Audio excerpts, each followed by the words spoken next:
Hello friends, I am Dr. Madhukar Jadhav. In previous lecture, we have studied the various important loading parameters for the design of activated sludge plant. In that we have seen regarding the sludge age, then hydraulic retention time and many other parameters which are important in the design of ASP. Today we are going to study the another important terms which are important for the design of ASP. In that, first one is sludge volume index, second one is oxygen requirement, and third design parameters for conventional activated sludge process.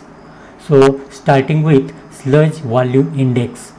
This sludge volume index is one of the important term as far as design of ASP is concerned. Depending upon the value of sludge volume index, we can decide the quality of sludge produced in the aeration tank. So the term sludge volume index or sludge index is used to indicate the physical state of the sludge produced in the biological aeration tank. It represents the degree of concentration of sludge in the system and hence decides the rate of recycle of sludge required to maintain the desired MLSS and food to microorganism ratio in the aeration tank to achieve the desired degree of purification or to achieve the proper efficiency from the plant. Next one, definition of sludge volume index.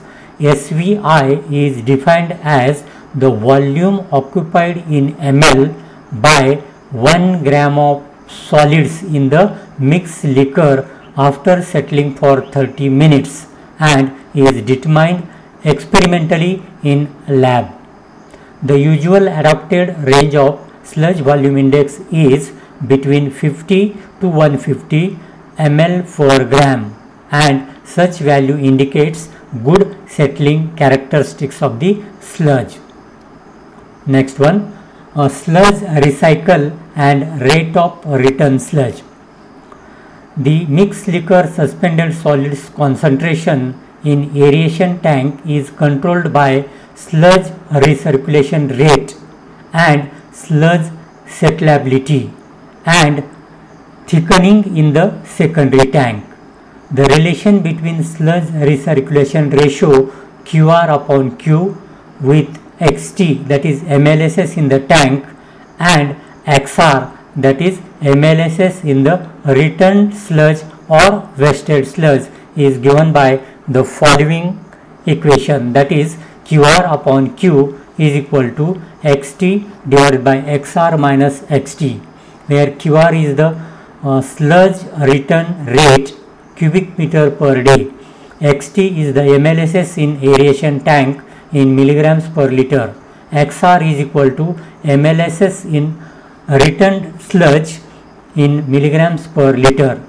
The settleability of sludge is determined by sludge volume index. If it is assumed that sedimentation of suspended solids in laboratory is similar to that in the sedimentation tank, then XR can be calculated by the formula XR is equal to 10⁻⁶ divided by SVI. Substituting this value in the above equation, we will get QR upon Q is equal to XT divided by 10⁻⁶ upon SVI minus XT. Then determination of size and volume of the aeration tank. The volume of the aeration tank is determined by the following equation, that is V into XT is equal to Y into Q into S0 minus S bracket complete into theta C divided by 1 plus KD theta C, where KD is the constant and its value should be between 0.4 to 0.75 per day. Y is the maximum yield coefficient of the bacterial mass and S0 is equal to influent BOD while S is equal to effluent BOD, or we can say BOD of the treated sewage. Then next one, oxygen requirement. Oxygen requirement is very much important as far as the design of ASP is concerned.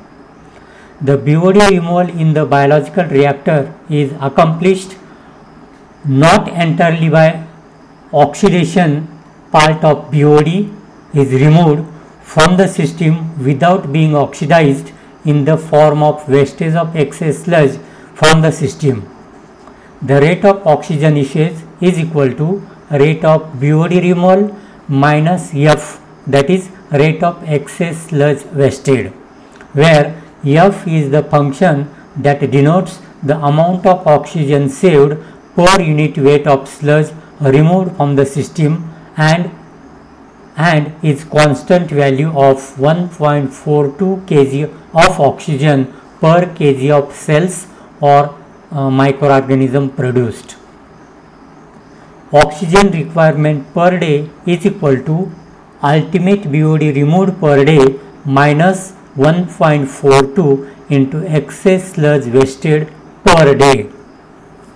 Weight of oxygen requirement is equal to 1.47 Q into bracket S0 minus S bracket complete minus 1.42 into bracket V into X divided by theta C, or the weight of oxygen is equal to Q into bracket S0 minus S upon F is equal to 1.42 into V into X divided by theta C, where Q is the discharge, S0 is influent BOD, S is the effluent BOD, V is the volume, X is the MLSS concentration, and theta is the sludge age.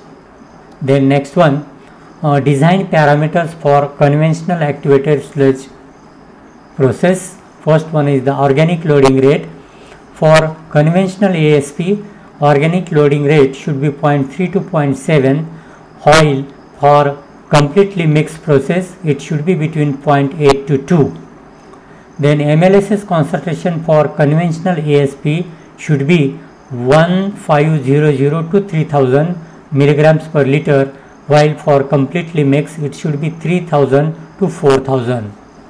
Then MLVSS should be 80% of the MLSS for both. Then food to microorganism ratio should be 0.4 for conventional ASP and 0.5 to 0.3 for completely mixed. Then hydraulic retention time in days should be 4 to 6 for conventional and 3 to 5 for completely mixed. Then SRT, or we can say sludge age, should be 5 to 8 days for conventional ASP and 4 to 5 days for completely mixed ASP. Then oxygen requirement in kg, 0.8 to 1 for conventional and 0.8 to 1 again for completely mixed. Then recirculation ratio QR upon Q, it should be 0.25 to 0.5 for conventional and 0.25 to 0.8 for completely mixed. Then BOD removal efficiency of conventional ASP is 85 to 92, and also for completely mixed same value. Then air requirement cubic meter per kg of BOD removed. So for this air requirement is about 40 to 100, while in case of completely mixed it is 50 to 75. Then dimensions for aeration tank, the depth for conventional ASP should be 3 to 4.5, while width should be 4 to 6, and for completely mixed the length should be 20 to 200 and the depth may be kept same. So this is all about regarding design parameters for conventional activated sludge plant. So this much is sufficient in this lecture. Thank you.